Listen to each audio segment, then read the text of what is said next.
ကျွန်တော်ဗမာလိုပဲrequest လုပ်တဲ့အတွက်ကြောင့်ဗမာလိုပဲကျွန်တော်ပြောသွားမှာဖြစ်ပါတယ်အခုကျွန်တော်တို့ရဲ့မြန်မာနိုင်ငံဆက်အာဏာရှင်အာဏာလူအာဏာသိမ်းတဲ့ဒီနောက်ပိုင်းမှာဒီနေ့ထိနေရာအနှံ့မှာလက်နက်ကင်နိုင်တဲ့လူငယ်တွေမှန်သမျှအကုန်လုံးလက်နက်ကင်ပြီးတော့မှဆက်အာဏာရှင်ကိုတော်လှန်ကြတာကိုကျွန်တော်တို့တွေ့ရမှာဖြစ်ပါတယ်တစ်စက်တည်းမှာပဲလက်နက်ကင်လို့မဖြစ်တဲ့အဖိုးဖွားတွေမိဘပြည်သူမိဘတွေဆိုလို့ရှိရင်ထောက်ဖို့အနေနဲ့နေရာအနှံ့မှာရက်တည်ကြပါတယ်ဆိုတော့အခုကျွန်တော်ချင်းပြည်နယ်အရေးနဲ့ပတ်သက်ပြီးတော့မှအနေငယ်ကျွန်တော်ရဲ့အမြင်ကိုကျွန်တော်ပြောချင်ပါတယ်အခုကျွန်တော်တို့ချင်းပြည်နယ်ထဲမှာကြီးရွာတရွာနဲ့တရွာပြဿနာဖြစ်ပြနေတဲ့အရာဥပမာပြောမယ်ဆိုလို့ရှိရင်တော့လောက်တူ CDF နဲ့အခုမရာ MDF ပြောမယ်ဆိုလို့ရှိရင်တော့ဒီပြဿနာဟာခုနကျွန်တော်တို့ဆရာဘွေကုန်းလဲပြောသွားပြီးပြီဖြစ်ပါတယ်ဒီပြဿနာဟာဒီနေမြေကိစ္စနဲ့အရှုပ်ထွေးအငင်းပွားတွေဟာရခိုင်မှာလည်းရှိတယ်လို့ဒီကချင်တွေမှာလည်းရှမ်းတွေမှာလည်းနေရာအနှံ့မှာရှိပါတယ် TNLA နဲ့ KIA ကိစ္စတွေလည်းအများသောအဖြစ်ကျွန်တော်မြင်ရမှာဖြစ်ပါတယ်သူတို့တွေဟာနေမြေအငင်းပွားကိစ္စနဲ့ပြဿနာတွေဖြစ်ပြီးတော့မှတူနဲ့တူစကားတွေများကြတာကိုကျွန်တော်တို့တွေ့ရမှာဖြစ်ပါတယ်အခုအဲ့ဒီစကားများနေမြေအငင်းပွားတဲ့ကိစ္စတွေထဲမှာဘယ်သူဘယ်ဝါမှလက်နဲ့ဖြည့်ရှင်းပြီးတော့မှတပ်ဖြတ်ပြီးတော့မှပြတ်တက်တာမျိုးတွေဟာကဒီနေ့အကျန်းဖက်ရာရောက်ပါတယ်ကျွန်တော်တို့လက်နဲ့ချင်းပြည်နယ်မှာ CDF အဖွဲ့တီးရှိပါတယ်အဲ့ဒီအဖွဲ့တွေအားလုံးဟာဘာဖြစ်လို့ပြည်သူတွေကပေးထားလဲဘာဖြစ်လို့ပြည်သူတွေကထောက်ပံ့ကြလဲဘာဖြစ်လို့ပြည်သူတွေကကျွန်တော်တို့တွေကို support ကြလဲဆိုလို့ရှိရင်နှစ်ပေါင်း80လုံးအုပ်ချုပ်ပြီးတော့မှပြည်သူအာဏာကိုလုပြီးတော့မှပြည်သူတွေကိုတတ်နေတဲ့စစ်အာဏာရှင်ကိုတိုက်ထုတ်ဖို့စစ်အာဏာရှင်ကိုအမိပြစ်ချေမှုန်းဖို့အတွက်ကျွန်တော်တို့တွေကိုပြည်သူတွေကဝယ်ပေးတာဖြစ်တယ်ပြည်သူတွေကပေးတာဖြစ်တယ်ဒါကြောင့်မလို့လောက်သူပဲဖြစ်ဖြစ် MDF ပဲဖြစ်ဖြစ်ဘယ်သူဘယ်ဝါလက်နက်ကင်တွေပဲဖြစ်ဖြစ်ကျွန်တော်တို့ချင်းပြည်နယ်မှာကျွန်တော်တို့တွေရဲ့လက်နက်တွေခုခံကျွန်တော်တို့တွေရဲ့အားတွေကျွန်တော်တို့တွေရဲ့အင်အားတွေအားလုံးဟာချင်းပြည်သူပြည်သားနဲ့မြန်မာပြည်သူပြည်သားတစ်မျိုးနွယ်လုံးအားလုံးအတွက်ဖြစ်ရမယ်ဆိုတာကိုကျွန်တော်ပြောချင်တာဖြစ်ပါတယ်ဒီနေ့တခြားလူတွေကိုကျွန်တော်တို့ကြည့်မယ်ဆိုလို့ရှိရင်လက်နက်ကင်ပြီးစစ်အာဏာရှင်ကိုတိုက်စခန်းတွေတိတ်လက်နက်တွေတိတ်မြောက်များစွာသူတို့တင်ကြတယ်ဒီနေ့ကျွန်တော်တို့ချင်းလူမျိုးတချို့လူတွေကနေမြေလက်တဆုပ်စာတောင်မရှိတဲ့နေမြေအငင်းပွားဖိုးဖွားပိုင်နေမြေဆိုပြီးတော့မှတနတ်တွေနဲ့ဖြစ်ဖောက်ပြီးတော့မှမလိုအပ်ဘဲနဲ့တင်းငယ်တဲ့ပြဿနာတွေထဲမှာပိုပြီးတစ်ထက်ကြီးအောင်ဖြစ်နေတဲ့အရာတွေကိုကျွန်တော်တို့ကြည့်မယ်ဆိုလို့ရှိရင်ဒါတွေကနိုင်ငံကြီးအမြင်ချင်းနဲ့အတွေးခေါ်တွေပဲဖြစ်တယ်ဥပမာကျွန်တော်အခု MDF ကိုကျွန်တော်ပြောချင်ပါတယ်ဒီမှာလိုက်မလာကြည့်တဲ့ကျွန်တော်တို့ချင်းပြည်သူပြည်သားတွေအားလုံးနေနဲ့တော်၎င်းမရာပြည်သူပြည်သားတွေအားလုံးတော်၎င်းကျွန်တော်ပြောချင်ပါတယ် MDF လူကြီးတွေ Australia Norway Canada မှာနေတဲ့လူတွေဒီ Washington DC တွေမှာနေတဲ့ MDF လူကြီးတွေကိုလည်းကျွန်တော်ပြောချင်ပါဒီနေ့ခမည်းတော်တွေရဲ့လက်နက်ကင်တဲ့အရာတွေကမရာပြည်သူပြည်သားတွေကိုမမရက်တီပေးပြီးတော့မှကွယ်ကာဖို့အတွက်ခမည်းတော်ရဲ့လက်နက်တွေဟာကျွန်တော်ဖြစ်စေချင်တာဖြစ်တယ် MDF ရဲ့နောက်ကျောင်းရာဇဝင်ကိုကျွန်တော်တို့ကြည့်မယ်ဆိုလို့ရှိရင်တော့ပြည်သူအတွက်ပါလို့ပြောတော်လဲပဲသူတို့ပြည်သူအတွက်ပါလို့ပြောတဲ့ထဲမှာပြည်သူအတွက်လောက်တာထက်ပြည်သူတွေကိုဒုက္ခပေးပြီးတော့မှအိန္ဒိနာချင်းလောက်သူတို့စင်ထန်းတို့ကိုညီကိုမရာ CDF တွေကိုလိုက်ပြီးတော့မှတပ်ဖြတ်ပြစ်တတ်နေတဲ့ရဲဆက်ပြစ်တတ်ပြီးတော့မှဟိုကိုဖက်ကိုစိတ်အားထက်တန်ဆိုမပါတဲ့ဟိုကိုနဲ့တနည်းပြောမယ်ဆိုလို့ရှိရင်ဘာမှတိတ်ပြီးတော့မှမဆိုင်တဲ့ AA တွေနဲ့ပူပေါင်းပြီးတော့မှပြောတဲ့စကားတွေစကနန်ထိုးတဲ့အရာတွေအားလုံးကိုရှောက်ယုံပြီးတော့မှဒီလက်တဆုပ်စာအတွေးခေါ်တွေနဲ့ဒီကိုပြည်သူကိုပြန်တက်အိန္ဒိနာချင်းတွေကိုပြစ်ဒီလိုမျိုးလုံနေမယ်ဆိုလို့ရှိရင်ခင်ဗျားတို့ကျွန်တော်ပြောချင်တယ်လက်နဲ့မကင်တာပဲအကောင်းဆုံးပဲဖြစ်တယ် CB ဘန်းပြပြီးတော့မှ CB အကြောင်းကိုနေတို့တွေကစင်ကာတို့ကမဟာမိတ်ဖွဲ့ထားတဲ့ဘာညာခင်ဗျားတို့ပြောကောင်းပြောပါလိမ့်မယ်အခု CB တွေထဲမှာကျွန်တော်ကြည့်မယ်ဆိုရောမောင်တို့တွေဟာတကယ်အမြင်ကျတဲ့လူတွေပါပဲအခုဖလမ် CNDO CNDF ဒီကျွန်တော်ကြည့်မယ်တကယ်အမြင်ကျတဲ့လူတွေပဲအဲ့ဒီ CB ထဲမှာတော်တော်လေးအမြင်ကျင်းပြီးတော့မှရှေ့မရောက်နောက်မဆုတ်တဲ့ဟိုလက်တဆုပ်စာထဲမှာခြာလေပက်လေနေတဲ့ဒီခမည်းတော်တွေရဲ့ MDF ခေါင်းဆောင်တွေရဲ့လောက်ရက်တွေဟာကျွန်တော်ကြည့်မယ်မြန်မာပြည်သူတွေကိုချစ်တာမဟုတ်ဘူးသူတို့ရဲ့အတွေးခေါ်တစ်ခုပဲတလန်းချောင်း one way နဲ့တွားတဲ့အရာတွေထဲမှာပဲ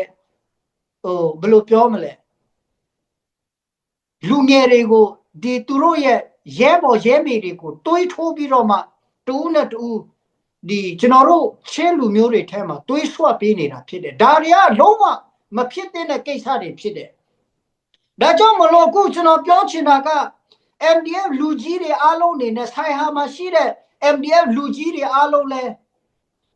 အားလုံးနေနဲ့တိထားဖို့ကကျွန်တော်တို့ဒီချိန်မှာကျွန်တော်တို့တွေကစီးလုံးဖို့အချိန်တန်ပြီဖြစ်တယ်ခင်ဗျားတို့ဒီမရာပြည်ထဲမှာပြဿနာဖြစ်တာတွေဟိုဘက်မှာပြဿနာဖြစ်တာတွေဒါတွေက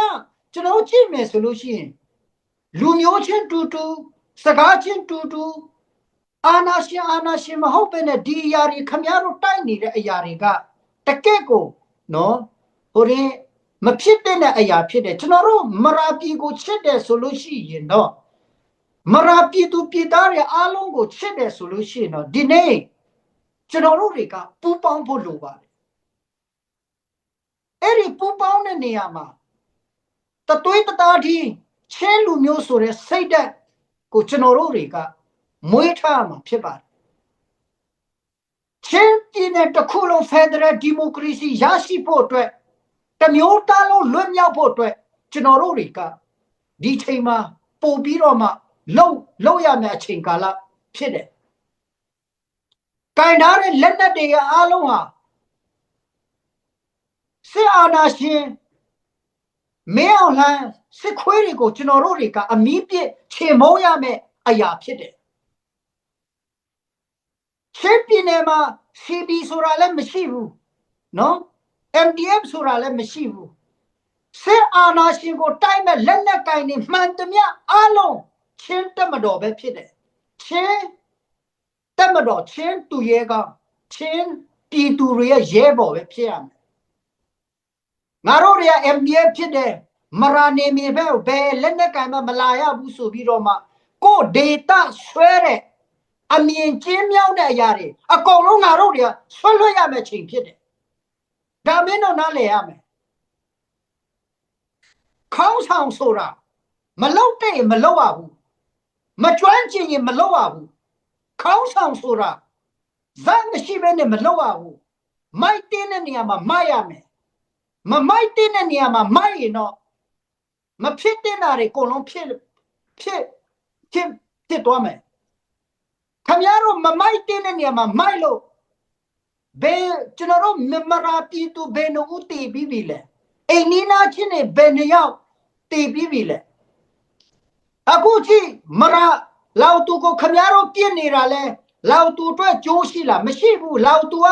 MDM ကိုပြစ်နေတာလဲဘာအကျိုးရှိလဲဘာမှအကျိုးမရှိဘူးပြည်သူတွေပဲနာတယ်ငါတို့ကင်နေတဲ့လက်နက်တွေအားလုံးကစစ်အာဏာရှင်ကိုပဲတိုက်ရမှာဖြစ်တယ်မင်းတို့နဲ့မဟာမိတ်ဖွဲ့ထားတဲ့ရခိုင်ကိုကြည့်ရခိုင်ဆိုတာကသူတို့ရဲ့ရခိုင်ပြည်နယ်တစ်ခုလုံးလွတ်မြောက်ဖို့အတွက်အာဏာရှင်မင်းအောင်လှိုင်ရဲ့စစ်ခွေးတွေကိုတိုက်နေတာဖြစ်တယ်ရခိုင်နေနဲ့မိတ္တဟာရစစ်ရေးအရာပူးပေါင်းပြီးတော့မှမဟာမိတ်ဖွဲ့ထားပြီးတော့မှအိုးနောက်ခမည်းတော်လောက်မရှိတဲ့လူတွေထဲမှာနော်အိုးနောက်လုံးဝမရှိတဲ့လူတွေကိုကျွန်တော်ကကြည့်ကြလို့ခေါင်းဆောင်မလုပ်စီချင်ခမည်းတော်ရဲ့လက်ချက်နဲ့မရာလူငယ်တွေဘယ်နှယောက်တည်ပြီလဲကျေပွင့်နေဘယ်နှယောက်တည်ပြီလဲဟိုလူလက်ညှိုးထိုးဒီလူလက်ညှိုးထိုးဘယ်တော့မှဝန်ခံတယ်ဆိုတာမရှိဘူးဒီအရာတွေကခေါင်းဆောင်ကောင်းတယောက်ရဲ့ကောင်းမွန်တဲ့အချက်မဟုတ်ဒါကြောင့်မလို့နောက်ဆုံးအနေနဲ့ကျွန်တော်ပြောချင်တာကမင်းတို့မရာပီကိုချစ်တယ်ချင်းပြည်နယ်ကိုချစ်တယ်ဆိုလို့ရှိရင်တော့မရာစီဒီအမ်နဲ့ချင်းပြည်သူပြည်သားနဲ့မရာလူမျိုးတွေနဲ့ကောင်းမွန်စွာပူးပေါင်းပါခင်ဗျားတို့လက်နက်တွေနဲ့တကားကားလုပ်ပြီးတော့မှပြည်သူတွေကိုဘယ်တော့မှမင်းတို့မချင်းချောင်းနဲ့ဒါမိုက်ပါခိုင်ချိုတို့ခိုင်မီချိုတို့ဟိုဒီအကုန်လုံးမိုက်ပါတို့ MDF ခေါင်းဆောင်နေမှန်တမျှခင်ဗျားတို့တတိထားပါဒါရီယာတွေကဒီယာတွေကနောက်ခါမင်းတို့အတွက်အမဲဆက်မကောင်းတဲ့တမိုင်းဆိုကြီးကြံပါလိမ့်မယ်ကျွန်တော်တို့မရာပြည်ကိုတိုးတက်စီချင်တဲ့တိဆောက်စီချင်တဲ့ဆိုလို့ရှိရင်တော့ညံလေးကျွန်တော်တို့ကပူပေါင်းပြီးတော့မှကင်ထားတဲ့လက်နက်တွေနဲ့ကျွန်တော်တို့တွေကမကောင်းဆိုးဝါးကိုလူတရားတကတိုက်ခတ်နေတဲ့အချိန်မှာကျွန်တော်တို့တွေကတိုက်ခတ်ရမှာဖြစ်တယ်ပြည်သူတွေပေးထားတဲ့လက်နက်ကစစ်ကောင်စီလို့ပြည်သူတွေဘက်ပြန်လှည့်ရမယ်လက်နက်ဆိုလို့ရှိရင်ကျွန်တော်တို့ဘယ်တော့မှလက်ခံမှာမဟုတ်ဘူးဒါကျွန်တော်ပြောချင်တာဖြစ်ပါတယ်ဒါကြောင့်မလို့နောက်ဆုံးအနေနဲ့ကျွန်တော်ထပ်ပြီးပြောချင်တာကဒီကျွန်တော်တို့မရာရီလူမျိုးတွေအားလုံးမရာ CDM နဲ့အကုန်လုံးတော်လကောင်းကျွန်တော်တို့တွေကချင်းလူမျိုးဆိုတဲ့စိတ်ဓာတ်နဲ့စစ်အာဏာရှင်ကိုတိုက်ထုတ်တဲ့နေရာမှာပြဿနာတွေမြောက်များစွာတွေးထွက်တန်ယုံနေစိတ်ဓာတ်တွေမြောက်များစွာကြားတဲ့ချိန်တွေလဲရှိကောင်းရှိပါလိမ့်မယ်အခက်ခဲတွေကြုံတာတွေလဲမြောက်များစွာရှိကောင်းရှိပါလိမ့်မယ်ဒါပေမဲ့ဒီကနေ့ကျွန်တော်တို့လက်နက်ကင်ပြီးတော့မှစစ်အာဏာရှင်ကိုတော်လှန်ပြီးတော့မှရေစာထမင်းငတ်ခံပြီးတော့မှရုံးကင်နေရတဲ့အရာတွေအားလုံးမှန်သမျှဟာကျွန်တော်တို့ချင်းပြည်နယ်အတွက်ပြည်သူလူထုအတွက်တနေ့ကျရင်နေလိုထွတ်တောက်ပြီးတော့မှရွှေတွင်းကြီးပန်းလို့ပွင့်လာမဲ့ဖက်ဒရယ်ဒီမိုကရေစီအလင်းရောင်တောက်ပလာမဲ့အရာဖြစ်တယ်ဒါကြောင့်မလို့ဘယ်တော့မှစိတ်ဓာတ်မကြကြပါနဲ့နောက်ထပ်အနေနဲ့ကျွန်တော်ပြောချင်တာကနိုင်ငံခြားဩစတြေးလျနော်ဝေးကနေဒါနေရာနဲ့မှရှိနေတဲ့ US နေရာနဲ့မှရှိနေတဲ့ကျွန်တော်တို့မရာလူမျိုးတွေအားလုံးအနေနဲ့ငါက MDF ပါငါက CDF မရာပါဆိုတာကိုဟိုတယောက်နဲ့တယောက်အငင်းခုံမလုပ်ကြဖို့ကျွန်တော်ပြောချင်တယ်နံပါတ်1ချက် CDF မရာဒီချင်းလူမျိုးစင်ထန်းလောက်တူကိုတိုက်ဖို့ရက်တီတာမဟုတ်ဘူး MDF ကိုတိုက်ဖို့ရက်တီတာမဟုတ်ဘူး CDF မရာဒီစစ်အာဏာရှင်ကိုဖုခံတော်လှန်ဖို့အတွက်ဖ ဖွဲ့ပြည်သူတွေကဖွဲ့စည်းထားတဲ့ပြည်သူရဲ့တပ်မတော် CDF ဖြစ်တယ်ဒါကြောင့်မလို့ဒီနေ့မရာပြည်သူပြည်သားတွေအားလုံးနေနဲ့ CDF မရာကိုအထူးတစ်ဖြစ်တလဲကျွန်တော်တို့တွေကထောက်ပံ့ကူညီသွားကြဖို့အတွက်ပေးကမ်းသွားကြဖို့အတွက်ကျွန်တော်ဒီနေရာနဲ့ပြောချင်တာဖြစ်တယ်အားလုံးကျေးဇူးတင်ပါ